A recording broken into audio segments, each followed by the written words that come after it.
It's interesting, you know, when I look back at 14 years at London Real, if I'm honest with myself, it's me searching for alpha male role models. And people always used to say, well, why are your guests all mostly men? And I used to get a lot of heat that it wasn't half women and half this and half that.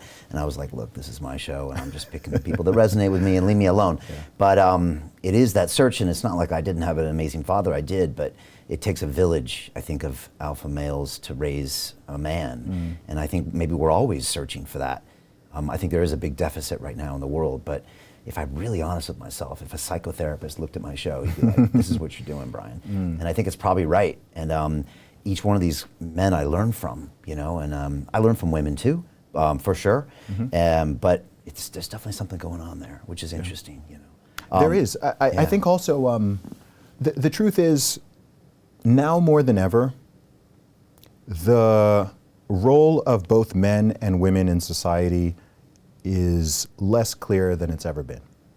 For better or for worse, in all of human history and most human societies, if you were a boy growing up or you're a girl growing up, it's pretty clear what your role and aspiration is. It's always been clear. In most of the world, it's still very clear. I think people often forget that the West is only like 1/8 of the world's population, essentially, and most of the world is not as confused as as the Western world is on this stuff, right? It's very clear what a man is and what a man's roles are, and what a woman is and what a woman's roles are, and it's been made blurry. And again, you know, there are pros and cons with this. Again, I think that in terms of laws and rights, pretty much speaking, you know, I totally agree. They should, you know, a woman should generally be able to do what a man's allowed to do, and a man should be allowed to do what a woman's allowed to do. But that doesn't mean that that's actually what's going to happen for the most part, because we're different. We have different interests, certainly as demographics. We have different wirings and different strengths and weaknesses. There are some things that men are generally better at, and there's things that women are generally better at. There's some things that only men can do. There's some things that only women can do. That's just reality. I didn't make it. That's just how it is. And society has always acknowledged this and fit around it. And I think now, particularly as so much work shifts and has shifted online, and you know, the most obvious difference between men and women perhaps is just the physicality, you know, the bigger frame and stronger muscles and so on and so forth. And decreasingly, we actually need that. You know, we both work out, we both keep in shape, but like, you know, we don't need to for our jobs. Right? We talk for a living, right? You don't need to be, right? You're not working in a field, or, you know, and very few men are doing those jobs. Like, we're not going out and battling physically. We're not, you know, we're very unlikely to ever fight in a war or anything like that. And so we've created a society. How do you get out of a rat race? How do you create wealth not only for yourself, but also for the generations to come after? I am absolutely amazed with the quality of companies that we're getting exposure to. We go on to Zoom calls with the innovators and the folks who are building new applications in metaverse, blockchain, artificial intelligence, decentralized finance. What's going on, everybody? Thumbs up if you can see me. We are focusing on early stage investment. And the quality of people that we're getting exposure to, whether it be Dan Tapiero with 1RT, Jason Ma from Open, Yatsu from Animoca. It's been a phenomenal experience thus far. It has far exceeded my expectations. We are focusing on cutting edge technologies. I view it now as the best investment I've ever made. The upside, I view, is unlimited. And as a retail investor, I would never get this exposure anywhere else outside of Investment Club. See you in the Investment Club. Which is very comfortable and very easy to survive, at least on the minimal level. And most people can, I don't know what percentage, but I think probably at this point, most people have relatively sedentary jobs. And it could be a man or a woman, or perhaps even an AI behind the computer. And so men and women have become more interchangeable in some ways. The idea even of men, you know, protecting and providing, it's not as, you know, most women would still, if they're being honest, say, yeah, they want that. And I think most men, if they're being honest, would still say, yeah, like, I feel like that's my role. But even that has morphed.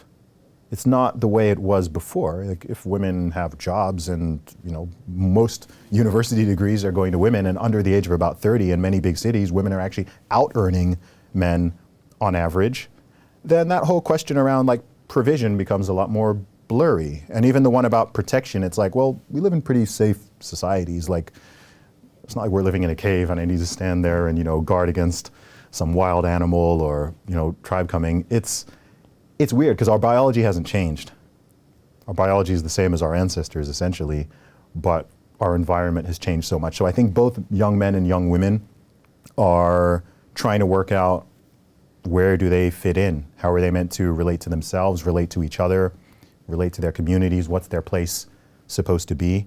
We're sort of straddling, there's one foot in the West in conservatism and traditionalism and Christian values and chivalry and gender norms. And then there's another foot in feminism and egalitarianism and progressivism and blank slateism.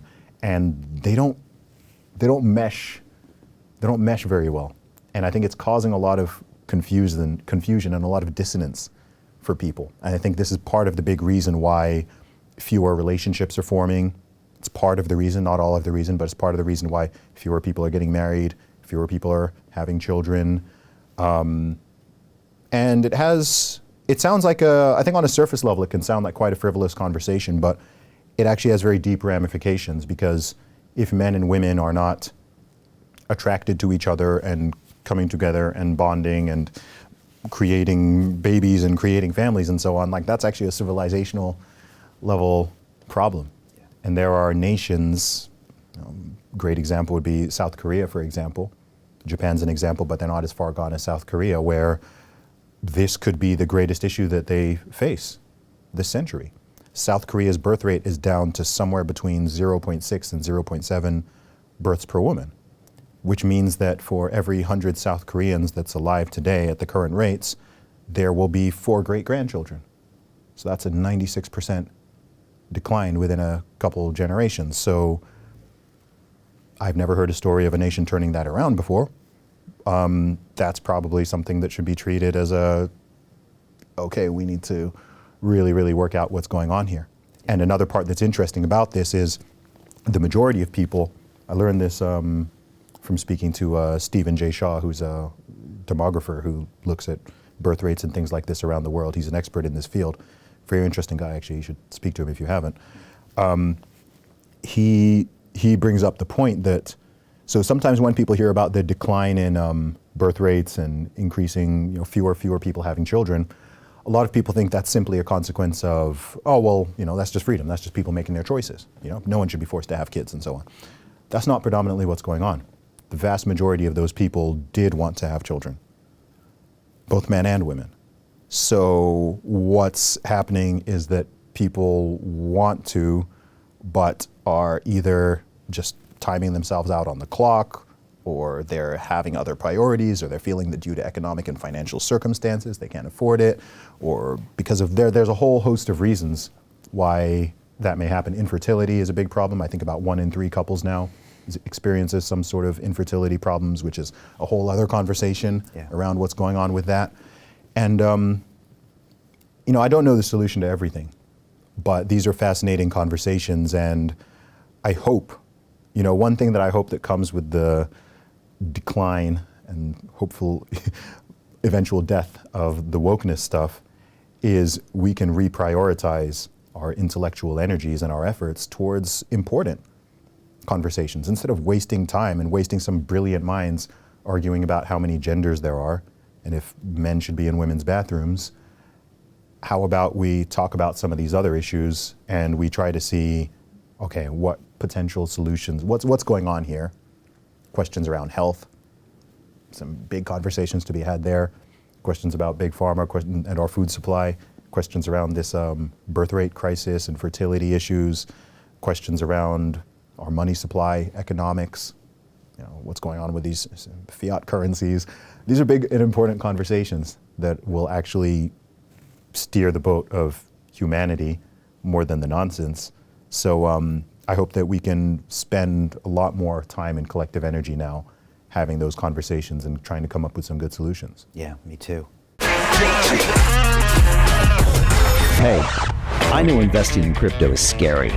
It takes a real leap of faith because there are so many scams, rug pulls, and bad actors out there. It's a dangerous business, which is why 95% of people lose all their money. Well, that's why I created the London Real Investment Club, so you can access the hottest deals on the planet and use the crypto bull market to create the generational wealth that you deserve. Join my team of over 100 people from around the world that are making millions of dollars behind the scenes investing in blockchain, AI, Web3 games, DeFi, Bitcoin, and more. Don't miss out. Click the link below to book a call with one of my team now. But hurry, this bull market will end soon. I know investing in crypto can be scary. That's why you gotta join the investment club. Pull the trigger. Let's do this.